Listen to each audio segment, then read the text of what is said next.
Sawis. Bismillahirrahmanirrahim. Assalamualaikum warahmatullahi wabarakatuh. Waalaikumsalam warahmatullahi wabarakatuh. Ya, selamat datang di channelnya Kuliah Pak Iwan. Kita masih di mata kuliah Hukum Perdata.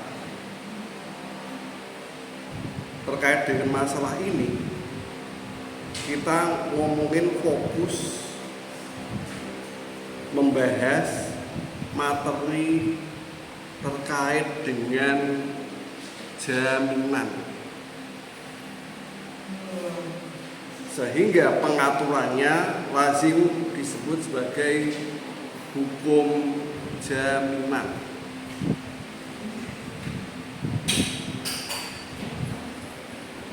Yang perlu diketahui bahwasanya keberadaan jaminan dan pengaturannya, hukum jaminan ini tidak berdiri sendiri, tidak bisa berdiri sendiri, melainkan harus ada relasi keperdataan utamanya atau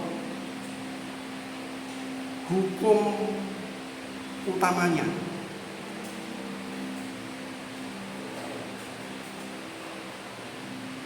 Ya, ini ada yang utama, ada yang sifatnya tambahan.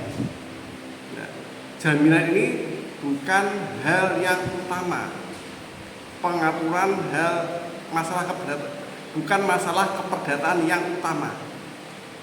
Tetapi jaminan ini mengikuti relasi keperdataan yang utama, numpang, yakni terkait dengan perjanjian hutang piutang. Ya, itu ya. Berarti yang pokok adalah perjanjian hutang piutang. Atau dalam istilah sekarang kita mengenalnya sebagai perjanjian kredit. Nah, perjanjian kredit utang piutang tadi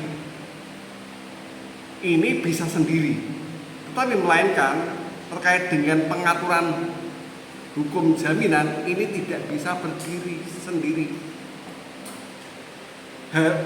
Istilahnya harus ada perjanjian pokoknya. Perjanjian pokoknya tadi apa? Hutang piutang, perjanjian kredit. Sedangkan jaminan ini hanya menunggangi adanya perjanjian utama. Secara akademik, istilahnya dikenal hukum jaminan ini sebagai perjanjian aksesoir. Tulisannya acces, C-nya double, aksesoir. Bahasa Belanda. Bahasa Perancisnya mungkin accessoire, accessoir. Sedangkan perjanjian utamanya ini perjanjian yang prinsipil, yang prinsip, yang pokok. Secara akademik dikenal dengan pembedaan ini. Perjanjian prinsipil sama aksesoir, utama sama pokok. Kalau yang utama, yang pokok bisa berdiri sendiri, utang piutang. Dengan jaminan maupun ada jaminan, perjanjiannya tetap masing-masing berlaku. Kayak duit diutangi. Yang utang wajib bayar. Dengan atau tanpa jaminan.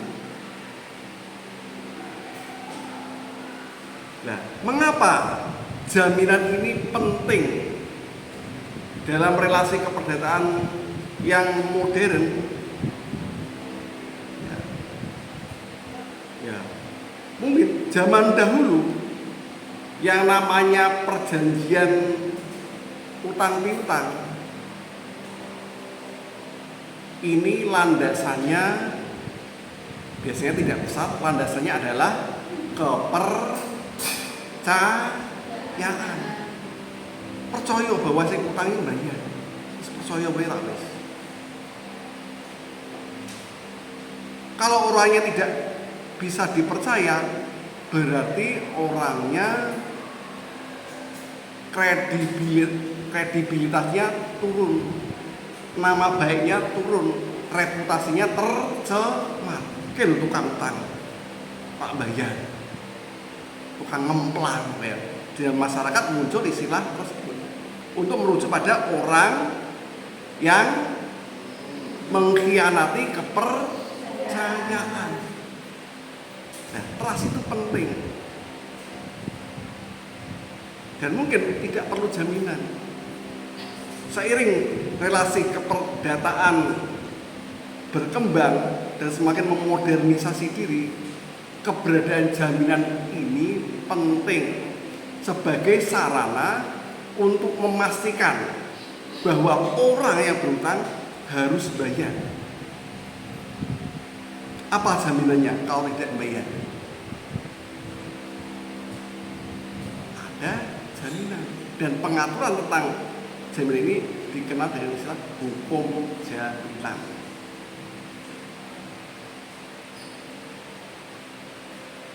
Jaminannya apa?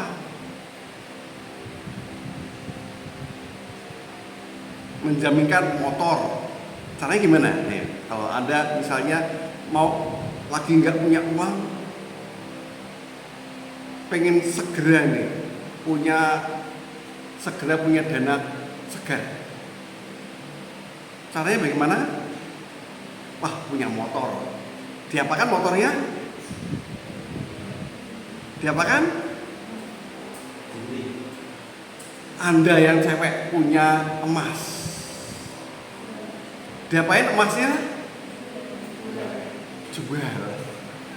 Iya, kalau jual opsinya bisa hilang.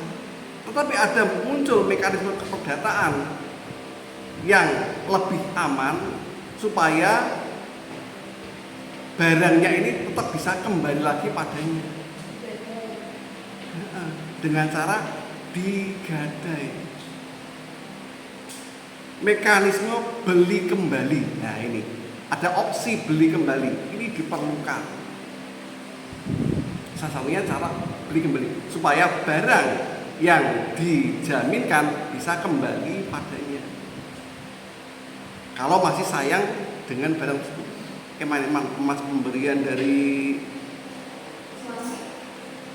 misalnya, kalau ini dijual, waduh, kenangannya itu loh yang tidak ternilai. Misalnya punya motor juga gadekan. Lah, pada zaman dahulu mekanisme gadai ini tidak hanya pada barang bergerak, tapi juga barang yang tidak bergerak seperti tanah, rumah. Kerajaan Mataram Islam pada zaman dahulu untuk memenuhi kebutuhan kerajaannya melakukan mekanisme keperdataan gadai dengan VOC. Menggadaikan apa? Tanah-tanah padukannya. Pertamanya daerah pesisir Semarang, Surabaya serahkan pada VOC untuk dikelola. Apa gadai? Ada opsi nanti bisa balik lagi. Tetapi gadai ini dalam prakteknya seperti hanya menjual. Lebih kelihatan seperti menjual. Karena apa? Dengan menggadaikan barang, maka barang tersebut secara fisik dikuasai dan dikelola oleh orang yang membeli gadai.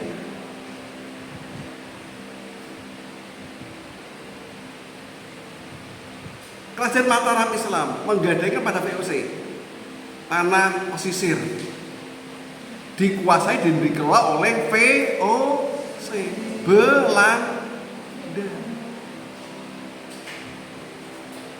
Padahal pengelolaan tanah tentunya menghasilkan pundi-pundi gulden. Wah, ya, seperti halnya gadai itu apa? Memberikan mesin pencetak duit. Kira-kira yang untung siapa dan yang rugi siapa? Menguntungkan siapa ini? Menguntungkan pembeli gadai. Ini mekanisme seperti menjual. Nah, tetapi seiring perkembangan melihat mekanisme seperti ini merugikan pihak yang menggadai, maka dibuat mekanisme yang lebih manusiawi.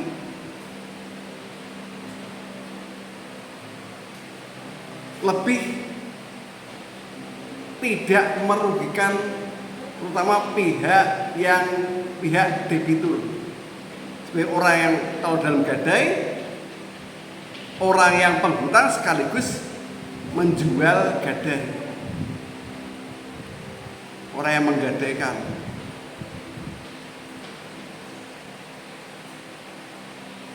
Seiring perkembangannya, gadai ini lebih dipersempit, hanya meliputi barang-barang yang tidak bergerak. Hingga yang kita kenal sekarang, kalau gadai itu apa sih? Ya emas, kendaraan, itu gadai, barang-barang tidak bergerak. Sedangkan terhadap tanah, bangunan,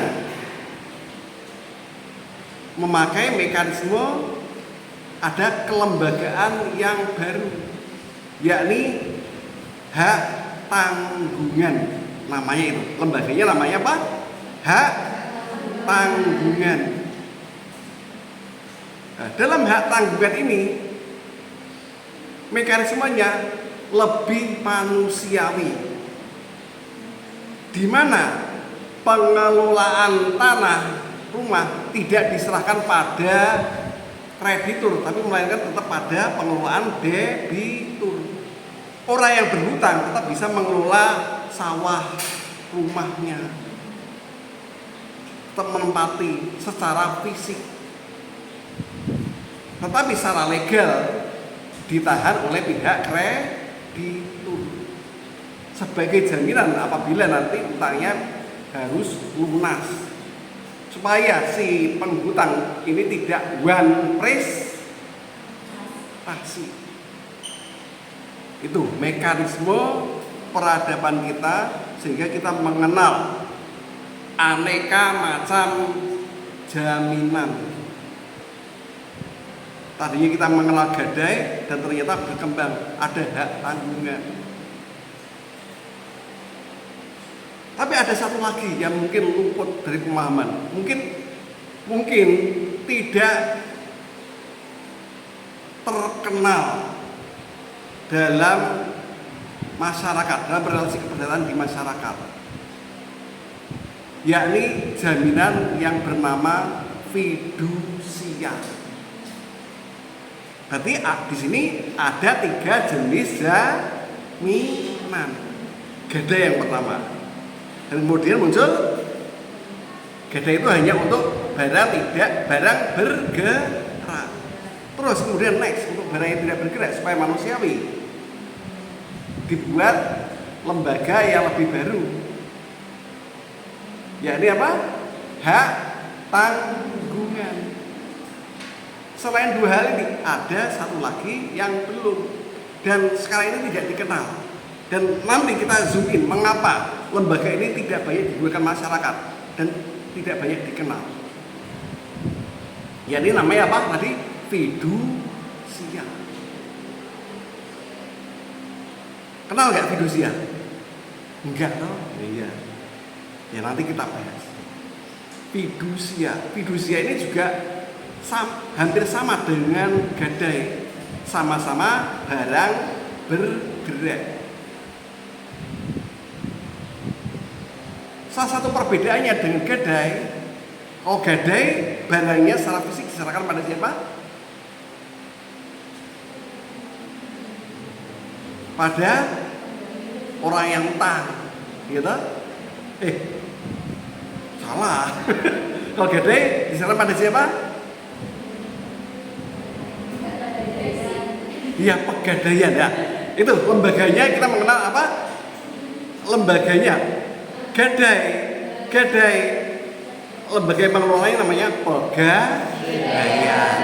Kalau hak tanggungan, lembaga yang mengelolanya namanya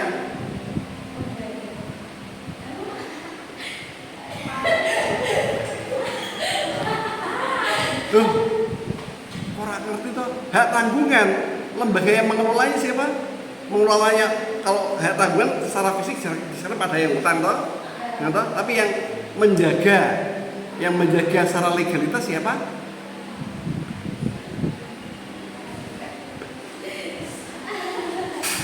Apa?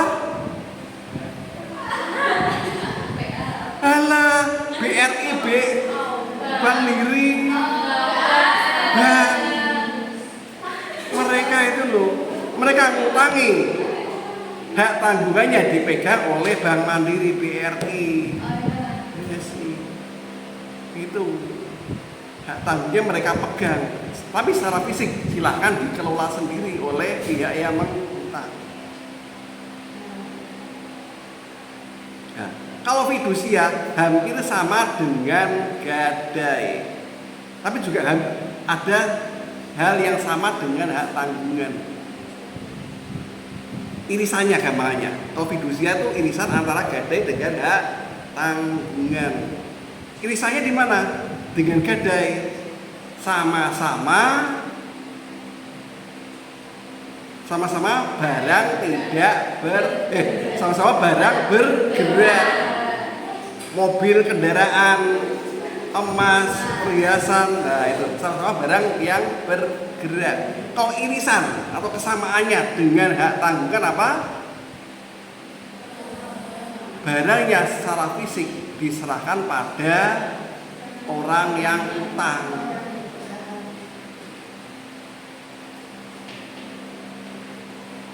Nah, kelihatannya lembaga fidusia ini tidak disukai oleh kreditur, oleh pihak yang memberikan utang. Wah, memberikan piutang. Ngutangi kono apa? Pakainya jaminannya fidusia. Kenapa fidusia? Karena fidusia itu kurang efisien untuk dieksekusi dan rentan rusak, rentan hancur, dan rentan kalau dijadikan jaminan biar si penghutang bayar.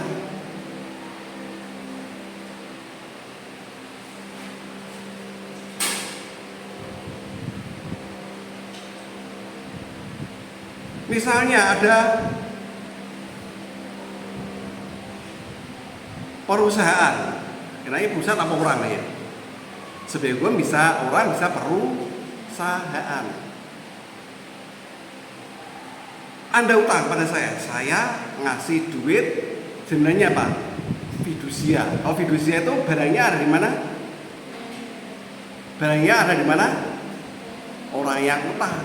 Barangnya ada pada jenengan sebagai orang yang utang. Wis laku wis. Nah, kalau Anda tidak bayar, maka saya harus mengeksekusinya sendiri. Nah, makan energi enggak ini? Saya mengeksekusinya sendiri. Karena barangnya ada pada Anda. Nah, Anda pun bisa menghalang-halangi agar bendanya tidak dieksekusi, melakukan jaminan fidusia motor. Barangnya ada pada Anda. Sepedanya tak umpet. Pusing nggak? Saya sebagai orang yang iki wis salah bayar, jaminannya didelikke. Pusing. Oke, bisa diantisipasi dengan adanya asuransi. Asuransi bayar nggak ini? akan lebih banyak makan biaya lagi. Nah ini, karena apa? Dibanding gadai, lebih efisien gadai. Sehingga dalam mekanisme interaksi keperdataan atau hubungan ekonomi, kita mengenal hanya dua jaminan yang masyhur, yakni gadai sama hak tanggungan. Sedangkan fidusia ini karena ribet dan membebani kreditur, maka tidak banyak digunakan. Bahkan sekarang pengelola gadai ini tidak hanya Pegadaian BUMN, sudah ada gadai yang swasta. Menunjukkan bagaimana lembaga gadai ini tidak hanya efektif tapi juga efisien dan memperlancar roda perekonomian. Itu dua hal mengapa jenis jaminan yang kita kenal hanya gadai sama hak tanggungan saja.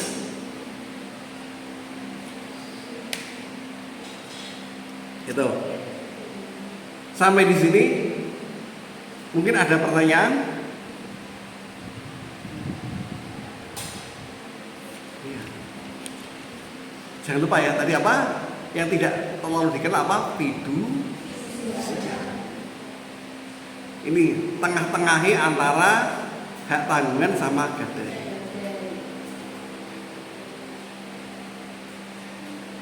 Nah, secara hukum ya ada dasar hukumnya. Undang-undang juga mengatur terkait dengan masalah ini. Supaya kalau dalam perjanjian ada batasan minimalnya dan ini tidak merugikan kedua belah pihak, baik kreditur maupun debitur. Masalah induk ada dalam KUH Perdata, Burgerlijk Wetboek buku 2 terkait dengan perikatan. Dan muncul regulasi karena dua lembaga jaminan ini muncul baru, maka hukumnya juga mengikuti. Dalam masyarakat muncul lembaga baru, lembaga fidusia dan lembaga hak tanggungan itu relatif baru, sehingga regulasinya baru dikeluarkan. Sebelumnya apa? Karena sebelumnya hanya dikenal gadai. Oh iya, pada zaman Belanda dulu juga dikenal. Ini perkembangannya dari hak tanggungan ya, namanya panrecht, PAND, panrecht.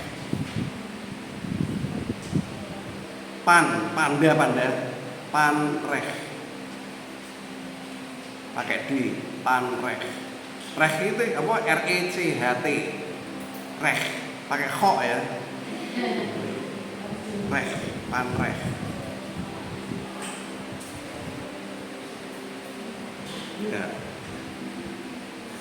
Ya ini fidusia diatur dalam Undang-Undang nomor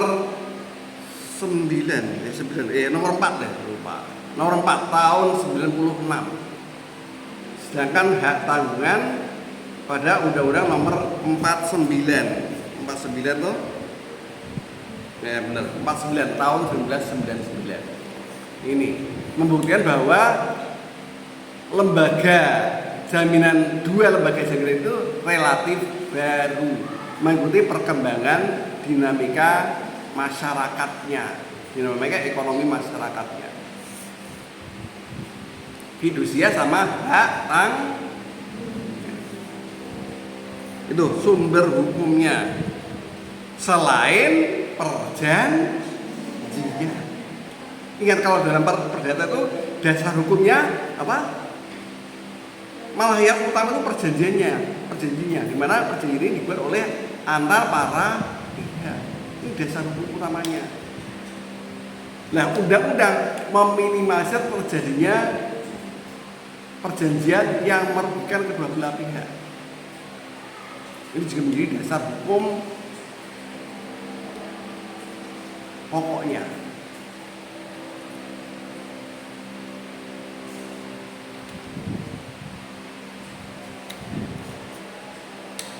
Ya. Nah, itu. Tadi sekilas saya sebutkan permasalahan yang menjadi permasalahan antara ketiga jenis jaminan itu adalah terkait dengan masalah eksekusinya. Kenapa jaminan itu bisa dieksekusi? Apa? Ini kan perjanjian tambahan, ada perjanjian pokok. Kenapa? Tanah atau sepeda motor yang digadaikan, tanah yang dihak tanggungankan itu dieksekusi. Kenapa? Kenapa bisa terjadi? Utang orang bayar, jaminannya bisa disita.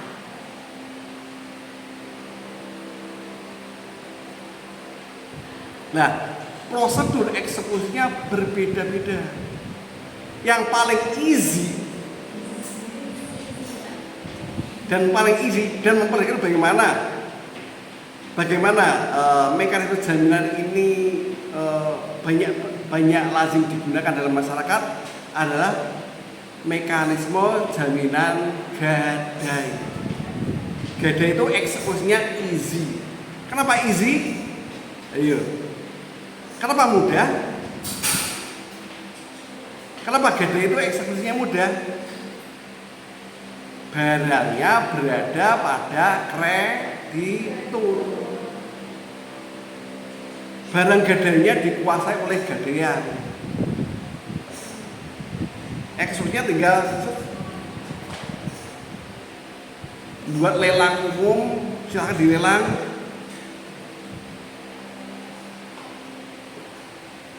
Hasil lelang dibuat membayar utangnya, sisanya silahkan kembalikan. Nah itu mekanisme utamanya. Pakai apa? Pakai lembaga namanya lelang. Makanya di pegadaian juga ada mekanisme transaksi ekonomi yang ditunggu-tunggu. Ya ini apa? Ikut lelang gadai. Oh barangnya kemarin ditarik kembali karena tidak bisa bayar, wah nunggu lelangnya Pak, tunggu. Dan ini menguntungkan terutama pihak kreditur, biar utangnya bisa lunas, eksekusinya bisa cepat, efektif, efisien. Gitu. Kenapa lembaga gadai ini semakin lazim digunakan untuk menyelesaikan permasalahan kredit di masyarakat? Paling gampang. Nah, beda dengan hak tanggungan. Oh, hak tanggungan secara fisik berada di mana? Tanah rumahnya, tanah bangunannya ada di mana? Secara fisik dikuasai oleh siapa? Oh, hak tanggungan dikuasai oleh pemilik, dan pemilik ini juga utang. Karena dikuasai oleh pemilik, mekanisme eksekusinya bagaimana? Kalau orang bayar,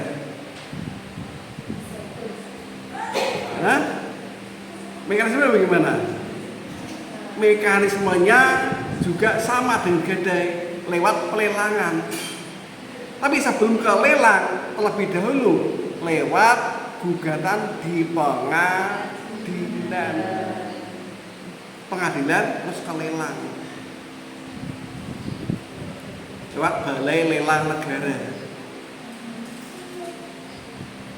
Dan hak tanggungan itu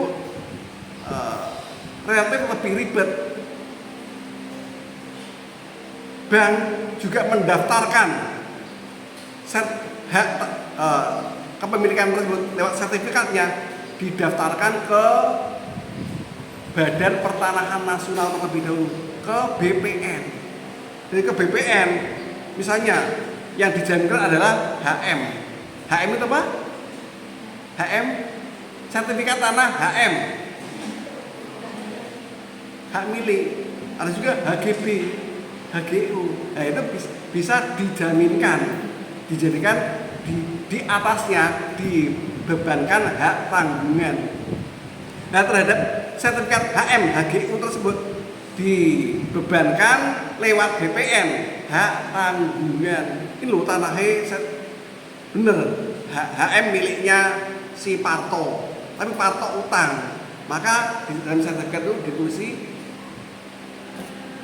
menjadi tanggungan pihak Bank Mandiri misalnya, atau BSI, BRI. Ini menjadi cara mekanisme bila di kemudian hari pihak bank bisa mengeksekusi, menggugat lewat pengadilan dan melelangnya di Balai Lelang Negara. Mengeksekusi secara fisik. Karena apa? Secara legal sudah ada pada pihak bank.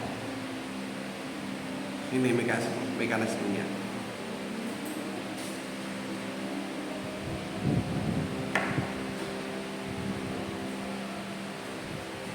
Ya itu.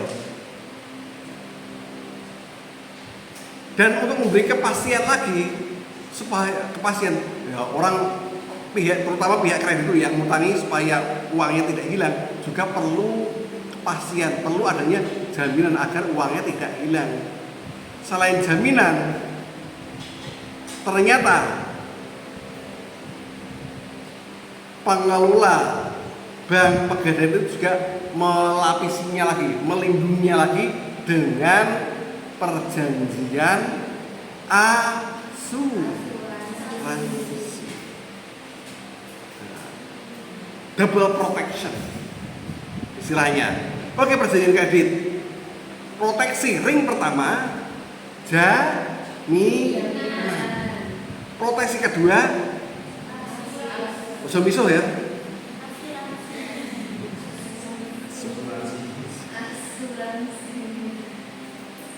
Sampai di sini mudeng tuh.